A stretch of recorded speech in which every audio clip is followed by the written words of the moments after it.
அப்புறம் என்னங்க எப்படி இருந்துச்சு? நல்லா இருந்துச்சா? விஜேஎஸ் வந்து நல்ல சிறப்பான சம்பவங்கள்லாம் பண்ணாரா? நீங்க எக்ஸ்பெக்ட் பண்ண அளவுக்கு இருந்துச்சா? இல்ல அத விட கம்மியா இருந்துச்சா? இல்ல அத விட அதிகமாவே இருந்துச்சா? கமெண்ட் பாக்ஸ்ல கமெண்ட் பண்ணுங்க. என்ன பொறுத்த வரைக்கும் இதுவரைக்கும் அவர் பண்ண எபிசோட விட இன்னைக்கு எபிசோடு வந்து ஓகே, நல்லா தான் இருந்துச்சு. ஏன்னா நிறைய இம்ப்ரூவ்மெண்ட் வந்து அவர்கிட்ட இருக்கு. நிறைய விஷயங்களை வந்து அவர் கவனிச்சு அதை பேசியிருக்காரு அப்படிங்கிறது நமக்கு நல்லாவே தெரியுது. நான் முன்னாடியே சொன்னேன்ல, விஜய் சேதுபதிக்குன்னு ஒரு ஈகோ இருக்கும். அந்த ஈகோ ஒருத்தன் டச் பண்ணிட்டான் அப்படின்னா நிச்சயமாக மனுஷன் அங்கே பூந்து விளையாடுவாருன்னு சொல்லிட்டு அதே மாதிரி தான் பூந்து விளையாடி இருக்காரு. இதில் ஹைலைட் என்ன தெரியுமா?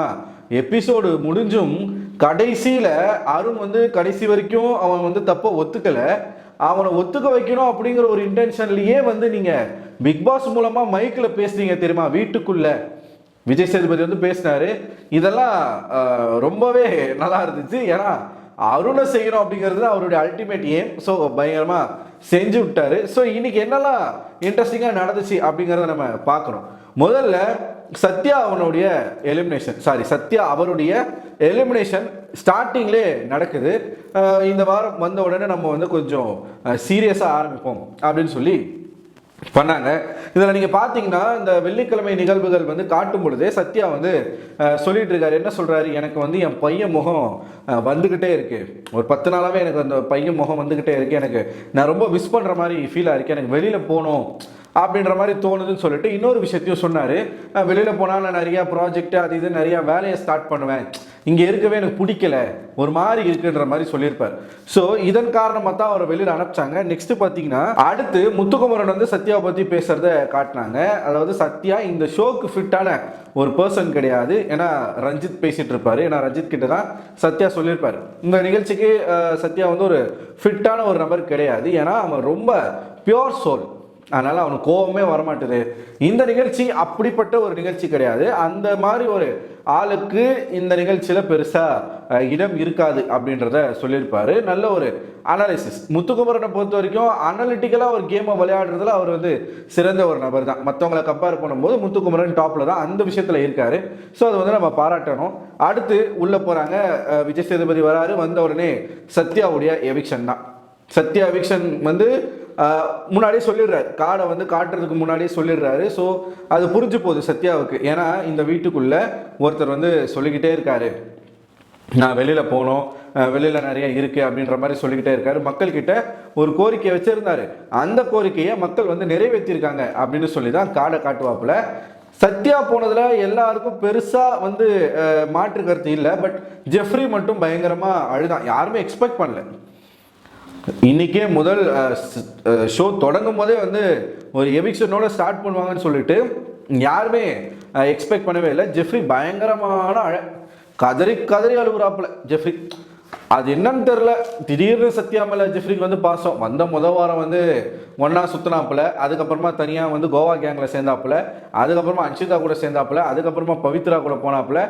இப்போ ஏன் வந்து சத்யா மேலே இந்த பாசம் அப்படின்னா, நேத்துக்கு சத்யா தான் முக்கியமான காரணம் ஜெஃப்ரிக்கு நாமினேஷன் ஃப்ரீ பாஸ் கிடைக்கிறதுக்கு. சத்யா, தர்ஷிகா, அருண் இந்த 3 பேர் தான் முக்கியமான காரணம் ஜெஃப்ரிக்கு வந்து இந்த நாமினேஷன் ஃப்ரீ பாஸ் அப்படிங்கிறது போனதுக்கு. ஸோ அதில் மேபி வந்து பாசம் மறுபடியும் வந்திருக்கலாம். எனக்கு இதில் என்ன ஒரு விஷயம் புரியல அப்படின்னா, சத்யாவுக்கு எதுக்காக நண்டு பிராண்ட் வந்து பாரதியாரை கொடுத்தாங்க, பாரதியார் ஃபோட்டோ வந்து பரிசாக கொடுத்தாங்க. சத்யாவுடைய நேச்சருக்கும் பாரதியாருடைய நேச்சருக்கும் துளி கூட சம்பந்தமே இல்லையே. ஒருவேளை வஞ்ச புகழ்ச்சி அணியாக கொடுத்தாங்களா அப்படின்லாம் நான் யோசிக்க ஆரம்பிச்சிட்டேன். பாரதி மாதிரி நேர்பட பேசு அப்படின்ற ஒரு கருத்தெல்லாம் வந்து அவருக்கு இண்டிகேட் பண்ணுறாங்களோ, நீங்கள் பேசணும், இந்த மாதிரிலாம் இப்படி இருக்கக்கூடாது அப்படின்றத சொல்கிறதுக்காக கொடுத்தாங்களான்னு தெரில. மேபி அப்படி கொடுத்துருந்தாங்கன்னா ஓகே. மற்றபடி பாரதி வந்து கொடுத்ததெல்லாம் வந்து எனக்கு அதில் உடன்பாடு இல்லை. எனக்கு வந்து அது சத்யா அந்தளவுக்கு டிசர்விங்கான ஒரு பர்சன் கிடையாது. ஸோ நெக்ஸ்ட்டு வராப்பில் இது எனக்கு என்ன புரியலன்னா, சத்யா வெளியில் வந்துட்டு ஒவ்வொருத்தராக கூப்பிடுறாரு. இதில் நிறைய பேருக்கு இன்னைக்கு கிளாப்ஸை பொறுத்த வரைக்கும் அவங்கன்னு இல்லை, எல்லாருக்குமே கிளாப்ஸ் பண்ணுறாங்க மக்கள். இதை நம்ம எடுத்துக்க முடியல. எப்படி புரிஞ்சுக்கிறதுனே தெரில. ஒரு சைடு சத்யாவுக்கு தட்டுறாங்க, ஒரு சைடு அருணுக்கும் தட்டுறாங்க, ஒரு சைடு சௌந்தர்யாவுக்கும் தட்டுறாங்க, முத்துக்குமரனுக்கும் தட்டுறாங்க. இதில் கிளாப்ஸே பெரும்பாலும் வராதது யார் அப்படின்னு பார்த்தீங்கன்னா விஷாலுக்கு கூட வந்துச்சுன்னு நினைக்கிறேன். பட் ஜாக்லினுக்கு கிளாப்ஸ் வந்த மாதிரி தெரியல. உடனே ஆஹா இவனுக்கு ஜாக்லினுக்கு கிளாப்ஸ் வராது தாண்டா பெரிய ஒரு பிரச்சனையாக இருக்குது அப்படின்னு நீங்கள் நினைக்கலாம். ஏன் பிரச்சனை என்ன அப்படின்னா, சத்யாவுக்குலாம் எப்படி கிளாப் பண்ணுறாங்க அப்படின்றதான், அருணுக்குலாம் எப்படி கிளாப் பண்ணுறாங்க அப்படிங்கிறது தான். ஸோ இப்போ சௌந்தர்யாவுக்கு கிளாப் பண்ணுறாங்கன்னா சௌந்தர்யாவுக்கு பெரிய பலம் இருக்குது, அதனால் பண்ணுறாங்க நம்ம எடுத்துப்போம். ஸோ அதை வாங்கிட்டு சத்யா வெளியில் வராரு. வெளியில் வந்ததுமே விஜய் சேதுபதி கிட்ட பேசுகிறாங்க. பேசின பிறகு சத்யாவுக்கான ஏவி அப்படிங்கிறது ப்ளே செய்யப்பட்டது. இந்த ஏவியை நீங்கள் எத்தனை பேர் பார்த்தீங்க? அதில் ஒன்றுமே இல்லை, ஒன்றுமே இல்லை. என்ன இருக்கு, அவர் அங்கங்கே சிரிச்சுக்கிட்டு இருக்கிறதும் ஜெஃப்ரியும் சத்யாவுக்கும் நடுவில் இருக்கக்கூடிய அந்த ஒரு பாண்ட், இதை பற்றி தான் இருக்கு. மற்றபடி சத்யா இந்த வீட்டுக்குள்ள ஆஹா ஓஹோன்னு பண்ணாருன்னு எதுவுமே இல்லை. ஆனால் அதை பார்த்தே சத்யா வந்து பிரமிச்சு போயிட்டாப்ல. ஓ இவ்வளோ பண்ணியிருக்கிறேன் நான், ஐயோ தெரிஞ்சிருந்தா கம்மி பண்ணியிருப்பேனே அப்படிங்கிற ரேஞ்சுக்கு அந்த ஏவியை பார்த்து அவர் அந்தளவுக்கு ஷாக்கு கொடுக்குறாரு. பயங்கர மெமரிஸ் மேக் பண்ணியிருக்கேன்னா, எனக்கு வந்து தெரியவே இல்லைனா உள்ளே இருக்கும்போது சான்ஸே இல்லைனா. ஐயா இன்னுமாயா நீ நம்பிக்கிட்டு இருக்க, நீ ஒரு பிளேயருன்ட்டு, நீ வெளில போய் தயவுசெய்து எபிசோடு பாரு. பார்க்க மாட்டேன்னு வர சொல்லிட்டு போயிருக்காரு. பாருங்க, தயவுசெய்து பாருங்க, பார்த்ததான் உங்களுக்கு தெரியும் இது நடக்குதா.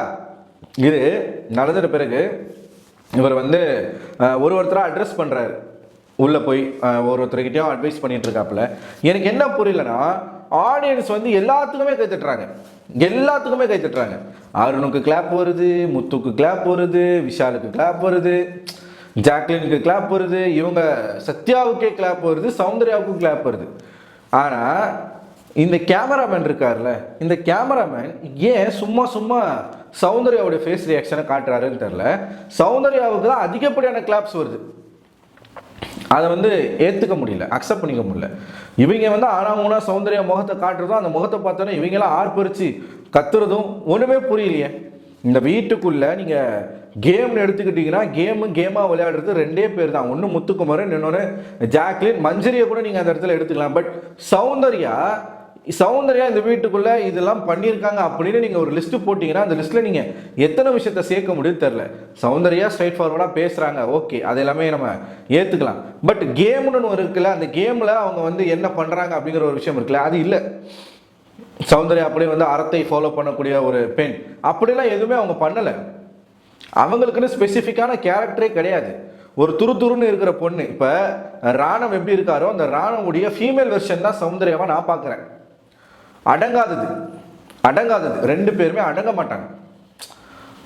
கிறுக்கு மாதிரி எதனா பண்ணிட்டு இருப்பாங்க. அதாவது எப்படி சொல்றது, துருன்னு இருக்கிறது, அப்படிதான் நம்ம எடுத்துக்கணும். ஸோ இவங்களுக்கு ஏன் இந்த அளவுக்கு கிளாப்ஸ் வருதுன்னு எனக்கு சீரியஸாகவே புரியலை. ஆனால் ஒன்று மட்டும் நான் இந்த இடத்துல சொல்லிக்கிறேன், எனக்கு சௌந்தர்யா கையில் கப்பு போகிறதுக்கு பதிலாக அந்த கப்பு முத்துக்குமரன் கிட்ட போனாலே பரவாயில்ல. Muthukumaran is much more deserving than Soundarya. ஏன்னா சௌந்தர்யாவுக்கு வாரம் கிளாப்ஸ் பண்ணுறது ஏன் பண்ணுறாங்கன்னே தெரிய மாட்டேங்குது. எதுக்குடா கிளாப் பண்ணுறீங்க? டேய் சொல்லிட்டாச்சும் பண்ணுங்கடா. எதுக்கு இந்த வாரம் போய் அவங்க கொடைய பிடுங்கினதுக்கு கிளாப்ஸா? கொடையை பிடுங்கினதுக்காக கிளாப்ஸு? அப்படி தான் நமக்கு கேட்க தோணுது. ஸோ இதுதான் என்னை பொறுத்த வரைக்கும் பர்சனலாக என்னை பொறுத்த வரைக்கும் இந்த டைட்டில் டிசர்விங்கான ஒரு கேண்டிடேட்டுக்கு போகணும். இது ஜாக்லின் இல்லை, ஜாக்லின் வந்து அந்த இடத்துல அவங்களுக்கு அந்த வாய்ப்பே இல்லை அப்படின்ற ஒரு பட்சத்தில் அதுக்கு 100% டிசர்விங்கான ஒரு பர்சனாக முத்துக்குமரன் தான் இருப்பாரே தவிர்த்து ஒருபோதும் சௌந்தர்யா அதுக்கு டிசர்விங்கான பர்சனாக இருக்க மாட்டாங்க. முத்து ஜெயிக்கிறதே நம்ம பார்த்து கொண்டாடிட்டு போயிடலாம். சௌந்தர்யா கையில் கப்பு வர்றதுன்னா ஓ மை காட், அதெல்லாம் நம்மளால பார்க்கவே முடியாது. மஞ்சரியை பெட்டர் சௌந்தர்யாவை நம்ம கம்பேர் பண்ண முடியும்னா, மஞ்சரிக்கு ஒரு எப்படி சொல்றது, அவங்க வந்து ஒரு ஆர்கனைஸாக போகிறாங்க. அவங்களுக்கு வந்து புரியுது இந்த கேம்னுடைய நேச்சர் என்ன அப்படிங்கிறது புரியுது. அதாவது இப்போ எப்படி ராணவ் வந்து சௌந்தர்யா வந்து ராணவுடைய ஃபீமேல் வெர்ஷன் நான் சொல்கிறேனோ, அதே மாதிரி முத்துக்குமரனுடைய ஃபீமேல் வெர்ஷனாக தான் மஞ்சரியை நான் பார்க்குறேன். இவங்க ரெண்டு பேருமே ஏதாவது ஒரு இடத்துல வந்து அவங்க வைக்கக்கூடிய பாயிண்டாக இருக்கட்டும், அதில் இருக்கக்கூடிய புரிதல், கேமை பற்றின புரிதல், ஸோ இது எல்லாமே கிளியராக கிறிஸ்டல் கிளியராக இருக்குது. சேம் லைக் ஜாக்லினுக்கும் யாரும் வந்து நீங்கள் யாருமே போய் ஜாக்லினுக்கு வந்து எக்ஸ்பிளைன் பண்ண தேவையில்லை. ஒரு டாஸ்க் வருது அப்படின்னா இந்த டாஸ்க் இப்படி தான் அப்படின்னு சொல்லி ஜாக்லினுக்கு சொல்ல வேண்டியதில்லை. யாருக்கெல்லாம் சொல்லணும் அப்படின்னா சௌந்தர்யாவுக்கு சொல்லணும். அவங்களுக்கு என்ன டாஸ்க், அதனோட நேச்சர் என்ன, இந்த டாஸ்க் எப்படி விளையாடணும், இந்த ஷோவுடைய நேச்சர் என்ன, இதனோட ரூல்ஸ் அண்ட் ரெகுலேஷன் என்ன, இதெல்லாம் ஒருத்தவங்க உட்காந்து கிளாஸ் எடுக்கணும், ஸ்பூன் ஃபீடிங் பண்ணணும். ராணவுக்கு அப்படி தான் பண்ணணும். ராணவுக்கு நீங்கள் எவ்வளோ சொன்னாலும் அவனுக்கு புரியாது. பட் இந்த 3 பேர், தீபக் நம்ம எடுத்துக்கலாம், தீபக் கூட சில இடங்கள் அவருக்கு வந்து சந்தேகம் வரும். இவங்க 3 பேரும் இது வரைக்கும் பெருசாக ஒரு விஷயத்தை பார்த்து சந்தேகம் வந்து பிறரிடம் கேட்டு தெரிஞ்சுக்கிட்டதை நான் பார்க்கல. அப்படிப்பட்ட ஒரு பர்சன் அவங்க கேம்லேயும் பெருசாக ஈடுபாடு இல்லை, பெருசாக சொல்லிக்கிற அளவுக்கு அவங்க மக்கள் மத்தியில் போய் சேர்ற மாதிரி எதுவும் பண்ணவும் இல்லை. ஆனால் ஏன் சௌந்தர்யாவுக்கு இவ்வளோ கிளாப்ஸ்? முத்துக்கே இல்லாத கிளாப்ஸ் சௌந்தர்யாவுக்கு எப்படின்றத என் கேள்வி. புரியுதுங்களா உங்களுக்கு? முத்துக்கே வந்து ஓரளவுக்கு தான் அங்கே கிளாப் வருது. ஆனால் சௌந்தர்யா கேமராமேன் சௌந்தர்யா முகத்தை காட்டினாலே கத்துறாங்க. இப்போ சினிமாவில் நீங்கள் உட்காந்துருப்பீங்க, அப்போ தளபதி படம் இல்லை தலை படம் போய் உட்காருன்னு வச்சுக்கோங்களேன், ஒன்றுமே இல்லை, தளபதி இன்ட்ரோ சீன் அந்த முகத்தை காட்டினாலே ஆடியன்ஸ்லாம் வந்து பயங்கரமாக தியேட்டர் ஸ்க்ரீனை கிழிக்கிற அளவுக்கு கத்துவாங்களா, அந்த மாதிரி பண்ணிக்கிட்டு இருக்காங்க. நமக்கு அது என்ன நடக்குதுன்றதே நமக்கு சீரியஸாக தெரியலங்க. அதான் நான் வந்து சொல்லிட்டேன், கப்பு அப்படின்னு ஒன்று போகுது அப்படின்னா ஒன்று அது ஜாக்லின் கையில் போகணும், இல்லைனா முத்துக்குமரன் கையில் போகணும். இது ரெண்டுமே இல்லாமல் நடுவார இவங்க சௌந்தர்யா கிட்ட போச்சு அப்படின்னா அந்த கப்புக்கு அதை விட ஒரு மிகப்பெரிய அசிங்கம் வேறு எதுவுமே இல்லை. ஏன்னா அது என்னை பொறுத்த வரைக்கும் நான் சௌந்தர்யாவை மட்டமாக பேசலை, இந்த கப்புக்கு டிசர்விங்கான ஒரு பர்சன் சௌந்தர்யா கிடையாது, அவ்வளவுதான். சரிங்களா? இன்னைக்கு விஜய் சேதுபதி அவர்கள் வந்து அட்ரஸ் பண்ணது ரெண்டு டாபிக் தான். ஒன்று, இந்த டாப் 8 பாட்டம் 8 அப்படிங்கிற ஒரு கம்பாரிசன் பண்ணாங்க இல்லையா, டாப் 8ல யாரெல்லாம் போறாங்க, பாட்டம் 8ல யாரெல்லாம் வராங்க அப்படின்னு சொல்லிட்டு பிரிச்சாங்க இல்லையா, அதை பத்தி பேசினாரு. அதுக்கப்புறமா ஜெஃப்ரிக்கு அந்த நாமினேஷன் ஃப்ரீ பாஸ் வந்து ஏன் கொடுத்தீங்க அதை பத்தின ஒரு பேச்சாக இருந்தது. நெக்ஸ்ட் கடைசியா இந்த skill orient job, labour orient job, இந்த ஒரு விஷயம் முழுக்க இந்த 3 சம்பவத்திலுமே இன்வால்வ் ஆயிருக்கிறது யாரு அப்படின்னு பார்த்தீங்கன்னா அருண் தான். ஸோ முழுக்க இன்னைக்கு செய்கை வந்து அருணுக்கு தான். முதல் எடுத்தோடனே விஜய் சேதுபதி வந்து என்ன கேட்குறாரு அப்படின்னா, இந்த டாப் 8 வந்து பிரிக்கிறாங்க இல்லையா, இதில் அருண் ஏன் நீங்கள் அங்கே போகலை, டாப் 8க்கு நீங்கள் ஏன் காம்பீட் பண்ணல, நான் பாட்டம் 7ல இருக்கிறேன்னு சொல்லிட்டு ஏன் சொன்னீங்க அப்படின்னும் போது இவன் பெரிய பருப்பு மாதிரி பேசினாங்க. அருண் இந்த டப்பா இருக்காலாம், டகர டப்பா, இனிமே வந்து டமுக்கு டப்பா இல்லை, ஒரு டகர டப்பா, இந்த தகர டப்பா. சில பேர் ஹோஸ்ட் கிட்ட உங்களுக்கு ஏன் இந்த ஒரு பிரச்சனை வருது அப்படின்னு கேட்கும்பொழுது ரொம்ப அங்க திமிரா பேசுறாப்புல, ரொம்ப தைரியமா பேசுறாப்புல. நான் சாட்டர்டே எபிசோட்லாம் பார்த்து பயப்பட மாட்டேன், நான் முறைச்சந்தான், ஆமா நான் முறைச்சந்தான், இப்படிதான் இருக்கணும்னு யாருன்னா என்ன சொன்னாங்கன்னா அப்படின்னால இருக்க முடியாது, நான் வெளியில போயிடுவேன். இவ்வளவு தைரியமா பேசுறவன் அங்க விஜய் சேதுபதி ஒரு வார்த்தை கேட்டாலே அங்க பேச்சு வர மாட்டேங்குது, மாற்றி பேசி மாட்டிக்கிறாப்புல. இன்னைக்கு அவர் என்னெல்லாம் பேசினாரு தெரியுமா, இந்த டாப் 8 பாட்டம் 7 வந்து நீங்கள் ஏன் போகலை, டாப் 8க்கு நீங்கள் ஏன் போகலை அப்படின்னு கேட்கும் பொழுது சம்மந்தமே இல்லாமல், அதான் ஹீரோ இல்லை இவர், ஹீரோனோடனே ஹீரோயிஸ்டிக்காக பேச ஆரம்பிச்சிட்டாப்புல. சார் இந்த டாப் 8ன்னு அவங்க பிரிக்கிறது வந்து அது அவங்க பிரிக்கக்கூடாதுன்னு நான் நினைக்கிறேன் சார். இது வந்து நம்ம சூஸ் பண்ணுறது கிடையாது, இது மக்கள் யாரை முடிவு எடுக்கிறாங்களோ, அப்படியே பேசுகிற மாதிரி, மக்கள் யாரை முடிவு எடுக்கிறாங்களோ அவங்க தான் அந்த டாப் 8க்குள்ளே இருக்க முடியும்னு நான் நினைக்கிறேன். ஸோ நம்ம வந்து அதை பிரிக்கிறது வந்து சரியாக வராது, அதனால தான் நான் பாட்டம் 7லேயே நான் இருந்துக்கிறேன். அண்ட் இந்த பாட்டம் 7ல இருக்கிறது வந்து நான் இவங்கெல்லாம் வந்து ரொம்ப பின்தங்கியவங்க அப்படின்னு நான் நினைக்கல சார். அது வந்து அவங்க பிரிக்கிறாங்க, அவங்களுடைய இதுக்கேற்ற மாதிரி பிரிச்சுக்கிறாங்க, நான் இங்கே இருந்தே என் கேம் ஆடலாம் அப்படின்னு நினைச்சேன் சார் அப்படின்னு சொல்லி அருண் பேசுறாப்புல. உடனே விஜய் சேதுபதி அவர்கள் வந்து ரொம்ப நேரம் பார்த்துட்டே இருந்தார். அவர் சொல்லிட்டார், நீங்க நிறுத்துவீங்க நான் நினைச்சேன், ஆனால் நீங்க நிறுத்துற மாதிரி தெரில. ஒரே கேள்வி, இந்த டாப் 8 பாட்டம் 7 இது மக்கள் சூஸ் பண்றது இல்லை, அது எங்களுக்கும் தெரியும். ஏன் அது கூடமா தெரியாம பிக் பாஸ் வந்து இந்த டாஸ்க்லாம் வைக்கிறாங்க? இது ஒரு டாஸ்க். நீங்கள் உங்களை என்னவா நினைக்கிறீங்க, இந்த டாப் 8ல நானும் ஒரு ஆளாக இருப்பேன், இத்தனை வாரங்களாக இந்த 10 வாரங்களில் நீங்கள் உங்களோட செயல்பாடுகள் இதெல்லாம் வச்சு நீங்கள் வந்து ஒரு விஷயம் பண்ணியிருப்பீங்க இல்லையா, ஸோ இந்த இடத்துக்கு நான் டிசர்விங்காக இருப்பேன்னு நீங்கள் உங்களை அனலைஸ் பண்ணுறதுக்காகத்தான் இந்த டாஸ்க்கு. ஆனால் நீங்கள் என்னங்க இப்படிலாம் பேசிகிட்டு இருக்கீங்க அப்படின்னும் போது உடனே மாற்றி வேற ஒரு காரணம் சொன்னாப்புல. அந்த காரணம் என்ன அப்படின்னா, இதுக்கு முன்னாடி வந்து ஏஞ்சல் வெர்சஸ் டீம்னு ஒரு டாஸ்க் இருந்துச்சு சார். அந்த டாஸ்க்ல நல்லவர்கள் கெட்டவர்கள் அப்படின்னு சொல்லிட்டு பிரிச்சாங்க. அந்த நல்லவர்களை நானும் ஒரு ஆளாக இருந்தேன். ஸோ அந்த நல்லவர்களெல்லாம் என்ன பண்ணிட்டாங்கன்னா ஏஞ்சலை மாற்றிட்டாங்க. அதனால என்னால் முதல் நாள் ஏஞ்சலாக என்னை பெருசாக பர்ஃபார்ம் பண்ண முடியல, எனக்கு பெருசாக அந்த டாஸ்கில் ஸ்கோப் இல்லை. இதான் அவர் பயன்படுத்திய வார்த்தை, எனக்கு ஸ்கோப் இல்லை. மேபி நான் டெவிலா முன்னாடி நாளே வந்திருந்தேன் அப்படின்னா நான் நல்லா விளையாடிருப்பேன். இவர் வந்து ஏஞ்சலா இருந்து டெவில்ஸ் பண்ண விஷயத்த பார்த்ததுனால மறுபடியும் இவர் டெவில் ஆகும்போது அதெல்லாம் பண்ணாம தப்பிச்சிட்டாப்பல, இப்படிலாம் பண்ணாதான் நம்ம வந்து சேஃபா இருக்கணும் அப்படின்றது தப்பிச்சிட்டாப்பல. மேபி அருண் வந்து முன்னாடி டெவிலா மாறி இருந்தார் அப்படின்னா அருண் யார் அப்படிங்கறத உலகமே பார்த்துருக்கோம். அந்த அளவுக்கு கேவலமான வேலைகளை நிச்சயமா பண்ணியிருப்பாரு. இதை சொல்றாப்புலங்க. ஸோ எனக்கு வந்து பெருசாக அந்த ஸ்கோப் இல்லை, அதனால தான் இந்த முறை நம்ம பாட்டமுக்கு போனோம்னா நமக்கு இங்கேருந்து நம்ம அவங்கள வந்து அடிக்கலாம். ப்ளஸ் இன்னொன்று என்ன தெரியுமா சொல்கிறாரு, இந்த டீமில் தான் எனக்கு கம்ஃபர்டபுளான ஆட்கள் இருந்தாங்க. அப்போ நீ வந்து இண்டிவிஜுவலாக விளையாட போல, அடுத்தவங்க கால நக்கி பிழைக்கிறதுக்கு தான் போயிருக்கிற இல்லையாருனே, போவாருனே நீ வேற. சரி, இது வந்து சொல்கிறாப்புல. இது வந்து சொன்ன உடனே விஜய் சேதுபதிக்கு பயங்கரமான கோபம். ஏங்க ஃபஸ்ட்டு நான் கேட்கும்போது ஒன்று சொன்னீங்க, அப்புறம் நான் கேட்கும்போது வேற ஒன்று சொன்னீங்க, இப்போ வேற ஒன்று சொல்கிறீங்க. என்கிட்ட இந்த விளையாட்டுலாம் வேணாம் சரிங்களா. நீங்கள் எது சொல்கிறதா இருந்தாலும் டேரெக்டாக வந்துடுங்க. ரொம்ப இப்படிலாம் வந்து பேசாதீங்க அப்படின்னு சொல்லி முதல் மொக்கை அருணுக்கு கிடைச்ச முதல் மொக்கை. அடுத்து இவன் தான் மொக்கை வாங்குறான்னு பார்த்தா ரோஸ்ட் பண்றாரு இவர் யார ராணவ. இந்த ராணவுக்கு ஒரு விஷயத்த பேசக்கூட முடியலைங்க. ஒரு விஷயத்த வந்து எக்ஸ்பிளைன் பண்ணி அதுக்கு ஒரு கரெக்டான ஒரு வேர்ட்ஸை வந்து ஃபார்ம் பண்ணி பேச முடியும். நெக்ஸ்ட் டைரக்டா வந்து எதுக்குள்ள போறாங்க அப்படின்னு பார்த்தீங்கன்னா, இந்த நாமினேஷன் ஃப்ரீ பாஸ் அப்படிங்கிறது வந்து எப்படி கிடைச்சது, அது வந்து யாருக்கு கொடுத்தீங்க, ஜெஃப்ரிக்கு கொடுத்தீங்க. இந்த பிரித்து உட்காருங்க. முதல்ல வந்து நீங்கள் அந்த டாப் 8 பாட்டம் 7 பிரித்து உட்காருங்க. அண்ட் கடைசியாக எப்படி உட்கார வச்சாருன்னா, கடைசி நாள் இருந்தாங்கல்ல, அதாவது ஸ்வாப்பிங்கில் இங்கே இருந்தவங்க மேனேஜராக இருந்தவங்க லேபராக போனாங்க, லேபராக இருந்தவங்க மேனேஜராக வந்தாங்க, அந்த ஆர்டரில் உட்காருங்க அப்படின்னு சொல்லி உட்கார வச்சுட்டாரு. உட்கார வச்சுட்டு அப்போ லேபர்ஸாக இருந்த ஆட்கள் கிட்ட எந்த மேனேஜர் வந்து சிறப்பாக செயல்பட்டாங்க அப்படின்னு கேட்கும் பொழுது எல்லார் வாயிலும் இருந்து வர பேர் வந்து ஒன்று முத்துக்குமரன், இன்னும் எல்லார் வாயிலும் இருந்து வர பேர் என்ன அப்படின்னு பார்த்தீங்கன்னா, ஒன்று மஞ்சரி, இன்னொன்று தீபக். இதில் தான் ராணா வந்து உளறி இருப்பான், அது வந்து விஜய் சேதுபதி வந்து கலாச்சிருப்பாரு. அது ஓகே, நம்ம அப்புறமா பார்ப்போம். இந்த 2 பேருடைய தான் சொன்னாங்களே தவிர்த்து ஒருத்தர் கூட ஜெஃப்ரி பேரை சொல்லலை. இந்த சைடு வராரு, மேனேஜர்ஸ் டீமுக்கு வராரு. மேனேஜர்ஸ் டீம்ல ஒரு கேள்வி கேட்கிறார். இப்போ இவங்க எல்லாருமே அவங்களுடைய அப்சர்வேஷன் படி மஞ்சரி மற்றும் தீபக் தான் சிறந்த மேனேஜர்ஸாக வேலை செஞ்சாங்கன்றத சொன்னாங்க. இந்த சைடில் எத்தனை பேர் தீபக்குக்கும் மஞ்சரிக்கும் ஓட் பண்ணீங்க அப்படின்ற ஒரு கேள்வி வரும்பொழுது ஒருத்தர் கூட இவங்களுக்கு போடலை. ஏன்னா அவங்க என்ன பண்ணிட்டாங்க, எல்லாரும் சேர்ந்து சத்யா, அருண், அதுக்கப்புறமா இன்னொருத்தர் யாருன்னு தெரியல, ஜெஃப்ரி வந்து அவனுக்கே ஓட் பண்ணிக்கிட்டதாக சொன்னாங்க. ஸோ 3 பேர்கிட்ட சேர்ந்து எல்லாரையும் மண்டைய கழுவி ஜெஃப்ரிக்கு அந்த நாமினேஷன் ஃப்ரீ பாஸை கொடுக்க வச்சுட்டாங்க. இதுதான் இப்போ கேஸே. கேட்குறாரு, இவங்கெல்லாம் இவ்வளோ சிறப்பாக விளையாடி இருக்காங்க அப்படின்னும் போது நீங்கள் எதுக்காக ஜெஃப்ரிக்கு கொடுத்தீங்க அப்படின்னு கேட்கும் பொழுது ஒவ்வொருத்தரும் ஜெஃப்ரிக்கு ஏன் கொடுத்தன்ற காரணத்தை சொல்ல வராங்க. அருண் எழுந்திரிச்சு, சார் இல்லை சார், ஜெஃப்ரி வந்து ஒரு விஷயத்த வந்து ஹேண்டில் பண்ண விதம் நல்லா இருந்துச்சு, அதனால் வந்து நான் கொடுத்தேன் அப்படின்னு முதல்ல சொன்னார்.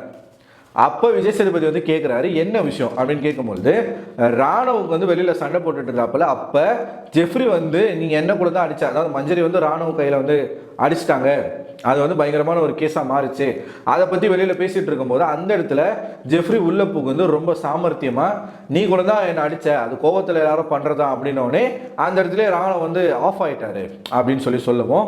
விஜய் சேதுபதி விடுற மாதிரி இல்லை.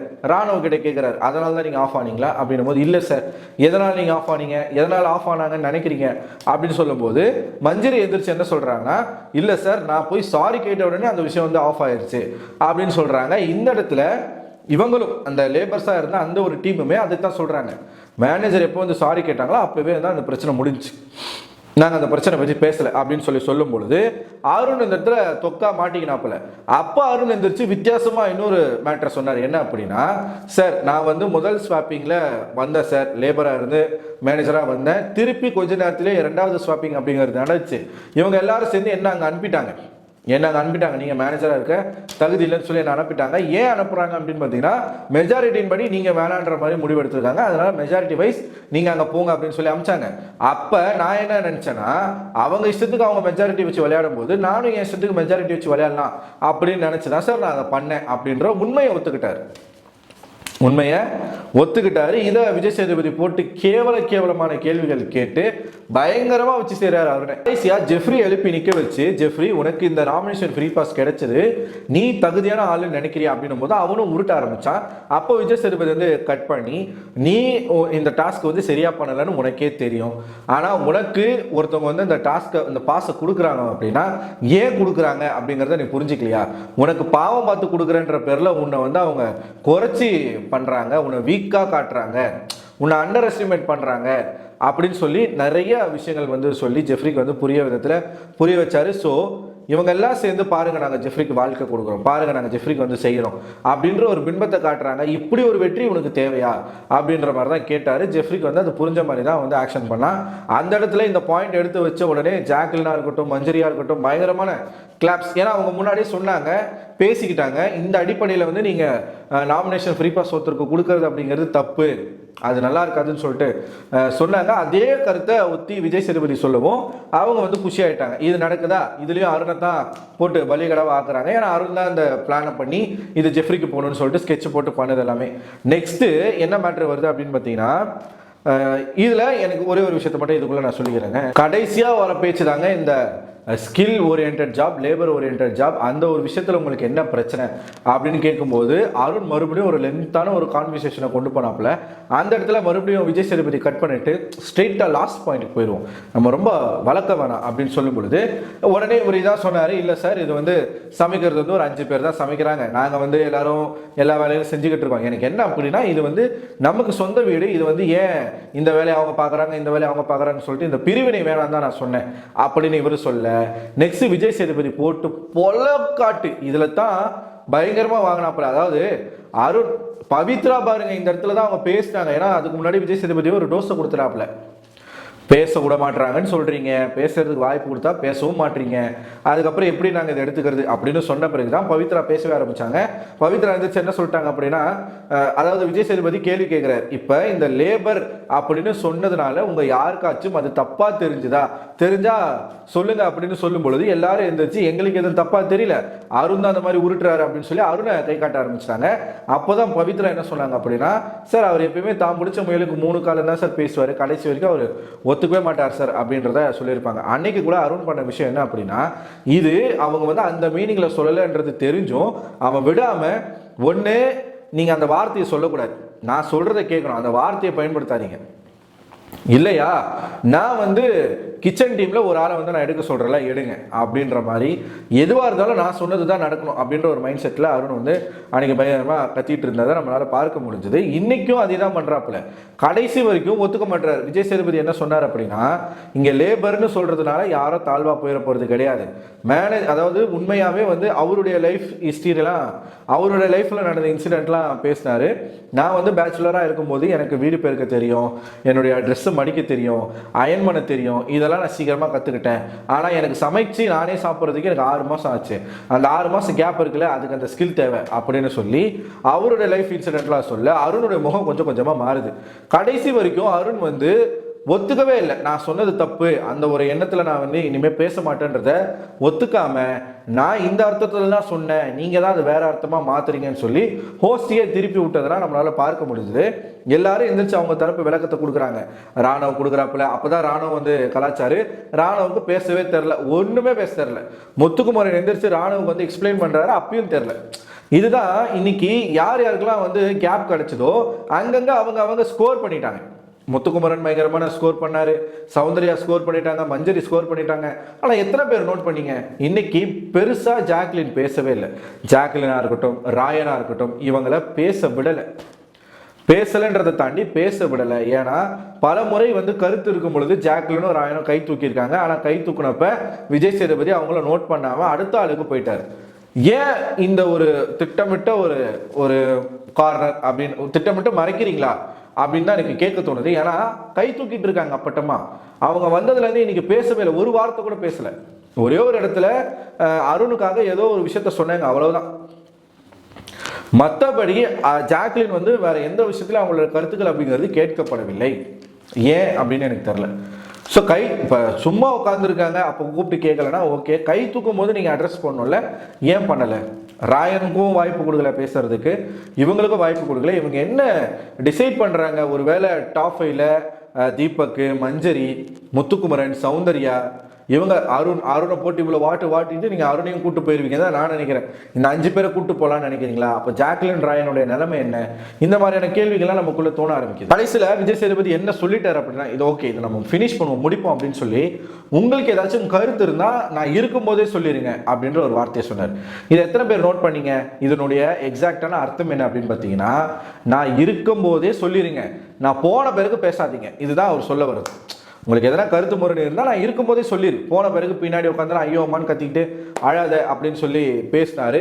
ஒட்டுமொத்தமாக இன்னைக்கு டப்பாவை வச்சு செஞ்சார். ஏன்னா அவருடைய டார்கெட் இன்னைக்கு அருண் அடிக்கணும் அப்படிங்கிறது தான். எந்த இடத்துல நான் இதை உறுதியாக சொல்கிறேன்னு பாருங்க. இறுதியில் ஷோ முடிஞ்ச உடனே விஜய் விஷாலும் அருணும் வந்து பேசிக்கிட்டு இருக்காங்க. அருண் அப்போ வரைக்கும் ஒத்துக்கலை, அப்பயும் ஒத்துக்கலை, நான் வந்து வெளியில் போயிடுறேன், எனக்கு இது வந்து செட் ஆகலை, எனக்கு வேற என்னமோ வேற எப்படியோ இது வந்து வெளியில் ப்ரொஜெக்ட் பண்ணுற மாதிரி எனக்கு தோணுது, ஹோஸ்ட் ப்ரொஜெக்ட் பண்ணுறாரு இவர் சொல்கிறார். அப்போ விஷால் என்ன சொல்கிறான்னா, இல்லைடா நீ உனக்கு புரிய மாட்டேங்குதுன்னா அவங்க திருப்பி சொல்கிறாங்க அப்படின்னு சொல்லும்போது அதை ஏற்றுக்கிற மனநிலையில் அருண் இல்லை. ரிப்பீட்டடாக அவர் பேசிக்கிட்டே இருக்க ஆக்சுவலாக அருண் என்ன சொல்கிறாருன்னா, நான் லேபர் அப்படிங்கிற ஒரு விஷயத்த வந்து குறைவாகவே நான் பார்க்கல, ஆனால் லேபர்னு சொல்லும்போது உனக்கே ஹிட் ஆகுது, அப்போ உனக்கு அது வந்து குறைவாக நீ பார்க்குறியா அப்படின்னு ஒரு விஷயத்தை கேட்கும்போது என்னால் அது வந்து கடந்து போக முடியல. வெளியில் இது எப்படி போகும், நான் அப்படி வந்து நான் நினைக்கவே இல்லை, எனக்கு போதும், எனக்கு இந்த கேம் ஷோ போதும், நான் வெளியில் போகலாம் போல எனக்கு இருக்குன்னு சொல்லிட்டு அருண் பேசிட்டே இருப்பாப்புல. விஷால் வந்து பயங்கரமான அட்வைஸ் கொடுக்குறாரு. கொஞ்ச நேரம் கழிச்சு விஜய் சேதுபதி வாய்ஸ் கேட்குது. எங்க இருந்து பேசுறாருன்னு பார்த்தீங்கன்னா பிக் பாஸ் மாதிரி மைக்கில் பேசுறாரு. விஜய் சேதுபதி நினைச்சிருந்தா இந்த ஒரு இன்சிடென்ட்டை நாளைக்கு கூட பேசியிருக்கலாம். ஆனால் சூட்டோட சூடா இப்போ வந்து அவர் பேசணும் அப்படிங்கிறதுக்கான அவசியம் என்ன இருக்கு அப்படின்றத நம்ம பார்க்கணும். ஏன்னா இன்னைக்கு அவர் அருணை வச்சு செய்யணும்னு சொல்லிட்டு தான் வந்தாரு. அதனால அந்த கிடைக்கிற கேப்பை கூட அவனை விடக்கூடாது, எப்படியாச்சும் அவனை ஒத்துக்க வைக்கணும். இப்போ இவர் என்ன நினைச்சாருன்னா, ஆமாம் சார் லேபர்னு சொல்லும்போது நான் கொஞ்சம் வந்து இதுவாக தான் நினச்சிட்டேன், அது என் தப்பு தான், சாரின்னு எப்படியாச்சும் அவனை ஒத்துக்க வைக்கணும் அப்படிங்கிறதுக்காகவே விஜய் சேதுபதி இன்னைக்கு பயங்கரமாக அருணை ப்ரொவோக் பண்ண மாதிரி எனக்கு தெரிஞ்சுது. பட் இதுதான் தேவை, இவனுக்கு இது தேவை, யாருக்கு, அருணுக்கு இது தேவை. ஏன்னா ஒரு ஹோஸ்டுக்கான மரியாதை கொடுக்காம இருக்கார் இல்லையா, இதுக்கப்புறம் அருணுக்கு வந்து ஒரு புரிதல் வரும். அடுத்த வாரம் அருண் எப்படி விளையாட போறாருன்றதை பார்க்கறதுக்கே எனக்கு ரொம்ப ஆர்வமாக இருக்கு. ஆனால் நம்ம என்னதான் சொன்னாலும் கடைசி வரைக்கும் நான் பிடிச்ச முயலுக்கு 3 கால் தான். நான் ஒத்துக்க மாட்டேன்னு சொல்லி பிக் பாஸ் வாய்ஸில் வந்து விஜய் சேதுபதி பேசினாலும் கூட அவர் ஒத்துக்கலை. நான் இப்படி தான், நான் தப்பாக பேசலை, இவ்வளோதான் நான் பேசுகிறேன் அப்படின்ற ஸ்டாண்ட்லேயே அருண் அவர்கள் நின்றுட்டு இருந்தார். ஸோ இதுதான் இன்னைக்கு நடந்த ஹைலைட்டான விஷயங்கள். முன்னாடி எபிசோடை கம்பேர் பண்ணும்போது இந்த எபிசோடு வந்து நல்லா தான் இருந்துச்சு. எனக்கு ஒரே ஒரு வருத்தம் என்ன அப்படின்னா, ஜாக்லினுக்கு போதுமான ஸ்பேஸ் வந்து இங்கே கிடைக்கல, கொடுக்கல. அவங்க கை தூக்கியும் அதை அட்ரஸ் பண்ணி அவங்கள பேச விடலை. ஏன்னா யார் இங்கே அதிகமாக பேசுகிறாங்களோ அவங்களுக்கு தான் வெளியில் மிகப்பெரிய ஒரு முக்கியத்துவம் அப்படிங்கிறது கொடுக்கப்படுது. இப்போ உதாரணத்துக்கு நீங்கள் பார்த்தீங்கன்னா சௌந்தர்யா முகத்தை காட்டினாலே கை தட்டுறதுக்கு ஒரு கூட்டம் இருக்குது. ஆனால் ஜாக்லின் என்னதான் உழைப்பு போட்டாலும் கைத்தட்ட ஒரு நாதி இல்லை அப்படின்ற மாதிரி தான் அந்த ஷோவில் நடந்துக்கிட்டு இருக்கு. நேற்றுக்கு வந்து மஞ்சரிக்கெலாம் கிளாப்ஸ் வரும்பொழுது ஜாக்லினுக்கு ஏன் வரல அப்படின்ற ஒரு கேள்வி இருக்கு இல்லையா. அவங்களும் மேனேஜராக நல்லா தானே பண்ணாங்க. ஸோ இது நான் ஸ்பெசிஃபிக்காக ஜாக்லினை இழுத்து இங்கே பேசுறதுக்கான ஒரே காரணம், எல்லாருக்கும் கிடைத்த அந்த வாய்ப்பு ஜாக்லினுக்கு கிடைக்கல. ஒரே ஒரு இடத்துல மட்டும்தான் அவங்க பேசினாங்க. பல இடங்கள் அவங்க கை தூக்கியும் விஜய் சேதுபதி அதை நோட் பண்ணி அவங்கள பேச வைக்கலை. இதைத்தான் நான் சொல்ல வரேன். ஸோ இன்னைக்கு நடந்த விஷயங்கள் இதுதான். இதை பார்க்கும்போது உங்களுக்கு என்ன தோணுது? அருணுக்கு விழுந்த இந்த செருப்படி போதும்னு நினைக்கிறீங்களா, இல்லை இதுக்கு மேலேயும் அவனுக்கு வேணும்னு நினைக்கிறீங்களா? 3 பேர், முத்துக்குமரன், ஜாக்லின் மற்றும் சௌந்தர்யா, இந்த 3 பேரில் யாருக்கு டைட்டில் போகிறது சிறப்பாக இருக்கும் அப்படின்னு நீங்கள் நினைக்கிறீங்க? உங்களோட கருத்துக்களை கமெண்ட் பாக்ஸில் போஸ்ட் பண்ணுங்க. என்னை பொறுத்த வரைக்கும் எய்தர் ஜாக்லின் இல்லைனா முத்துக்குமரன், இதுக்கு நடுவில் சௌந்தர்யான ஒரு கேரக்டர் உள்ளேயே வரக்கூடாது அப்படிங்கிறதான் என்னுடைய எண்ணம். ஸோ உங்களோட கருத்துக்களை கமெண்ட் பாக்ஸில் கமெண்ட் பண்ணுங்க. அடுத்த ஒரு வீடியோவில் உங்களை சந்திக்கிறேன். அதுவரை உங்களிடமிருந்து விடைபெறுவது நான் அரவிந்தன்.